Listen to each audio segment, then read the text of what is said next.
Hey guys, and welcome back to my channel. If you're new here, make sure you go ahead and subscribe, and let's get right into the video. So this is the wig that I'll be working with today, and I'm going to go ahead and give you guys the details on this wig because you have been loving it on my Instagram.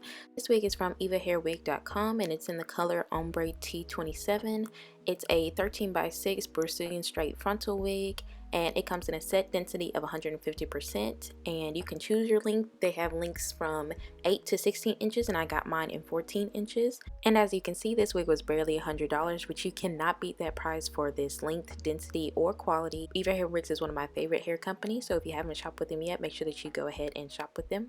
Okay, so now let's get into these knots. So if you don't know what knots are, they're these little black dots that you see on the wig. And this is where the hair is tied to the wig, but as you can see, this is clearly not natural, nor is this the look that we're going for. So today I'm just going to be showing you guys how to bleach these knots and get them to look scalp-like, skin-like, and completely natural. So let's go ahead and get into it. First thing you'll need is bleaching powder, and I'm going to be using the Clairol Professionals bleaching powder today. The next thing that you'll need is a developer, and I'm using the Clairol as well, and this is actually what's responsible for lifting the cuticle layer of the hair to allow color, or in our case, bleach, to actually penetrate the shaft of the hair. But I'm using a 40 strength developer, which I think is actually the highest strength. You guys are going to want to start with a 20 developer or a 30 developer, depending on if you are a beginner or not.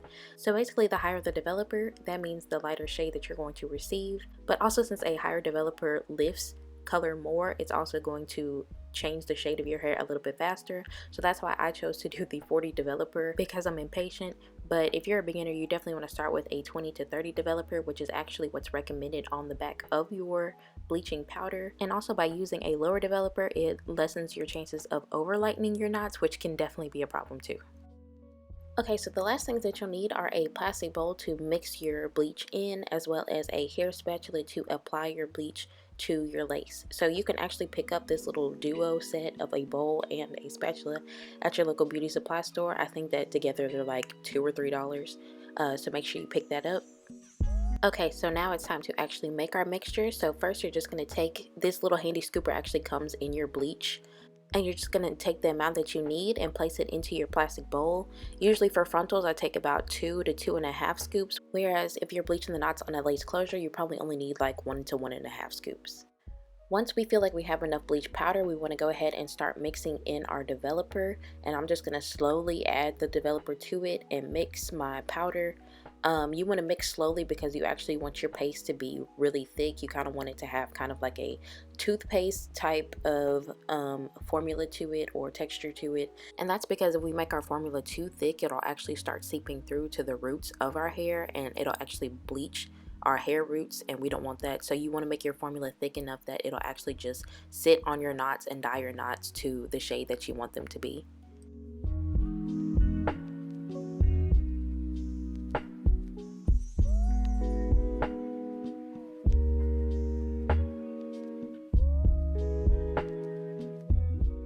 Okay, so once we got our mixture together, we just want to go ahead and protect our hair. So I'm going to be going in with this oil sheen.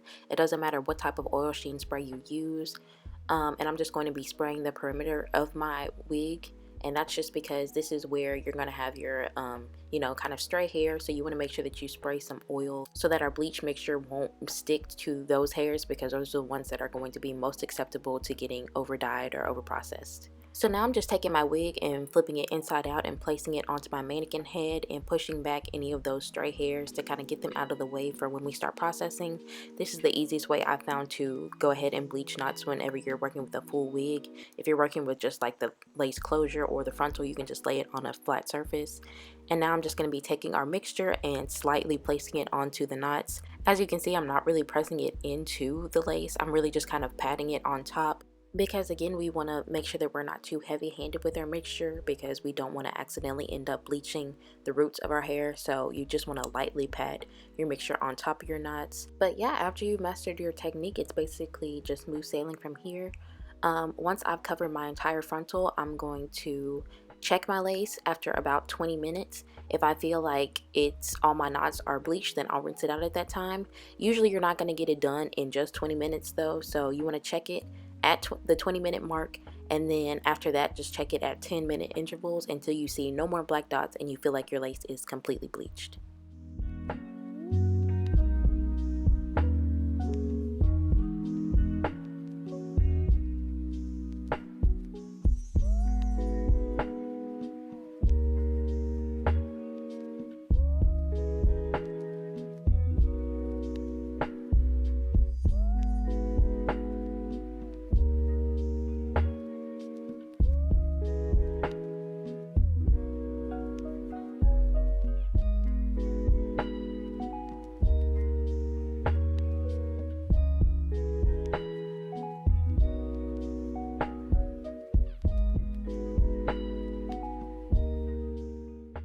So after we've let our mixture sit and we feel like our knots are completely bleached, we want to go in with a purple shampoo.